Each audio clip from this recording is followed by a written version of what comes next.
دیکھو عزیزو، یہ کہتے ہیں وَأَمْرُهُمْ شُورَىٰ بَيْنَهُمْ، قرآن نے فرمایا وَأَمْرُهُمْ شُورَىٰ بَيْنَهُمْ، مسلمان کا کام کیا ہے کہ آپس میں یہ مشورہ کرتے. ایک حدیث دکھاؤ رسول اللہ صلی اللہ علیہ وآلہ وسلم سے یا صحابہ سے کہ یہ آیت مسئلہ خلافت پہ، ایک حدیث دکھاؤ.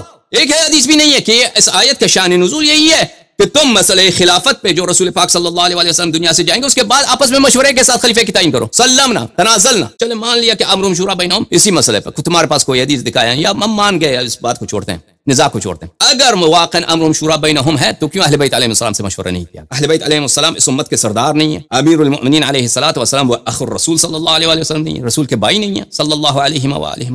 صدیقہ طاہرہ سیدۃ نساء العالمین نہیں ہے، سیدۃ نساء اہل الجنہ نہیں. اہل بیت طاہرین علیہ السلام میں کیا عیب ہے کہ ان سے مشورہ نہیں کیا؟ کیوں مشورہ نہیں کیا گیا ان سے؟ اگر کہتے ہیں امر شورا، کیسا مشورہ ہے؟ وہی مشورہ جو سقیفہ بنی ساعدہ میں ہوا ہے، جس میں عمر جو ہیں وہ سعد بن عبادہ کو گالی دیتے ہیں، اس کو قتل کرنے کی فتویٰ دیتے ہیں کہ قتل اللہ سعدا اقتلوا سعدا، سعد کو قتل کرو.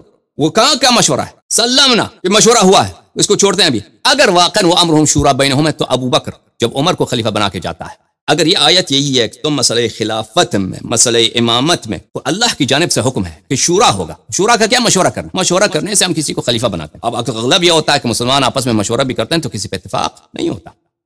یہ مشورہ کرنے سے لازم نہیں ہے کہ اختلاف ختم ہو. مشورہ کرنے سے اختلاف ختم نہیں ہوا کرتا عام طور پر. چلو مان لیتے ہیں کہ طریقہ کار یہی ہے کہ تم مشورہ، اللہ کا حکم ہے، تو کیا ابو بکر کو چھٹی ہے کہ وہ جہاں چاہے قرآن پہ عمل کرے، جہاں پہ چاہے قرآن کو اپنے پیر کے تلے رکھ دے؟ ابو بکر کو چھٹی ہے کہ جہاں اس کی مرضی قرآن پہ عمل کرے اور جہاں اس کی مرضی قرآن پہ عمل نہ کرے؟ یہی ہے کہ تم مشورہ کرو. تو عمر کو کیوں اس نے بلا مشورہ، نہ صرف کہ مشورہ نہیں کیا بلکہ لوگوں نے مشورہ دیا، صحابہ نے مشورہ دیا کہ عمر کو تم خلیفہ نہ بناؤ. اس نے ان کے مشورے کے خلاف اس کو عمر کو اس نے خلیفہ بنا کے گیا. ٹھیک ہے نا عزیزو؟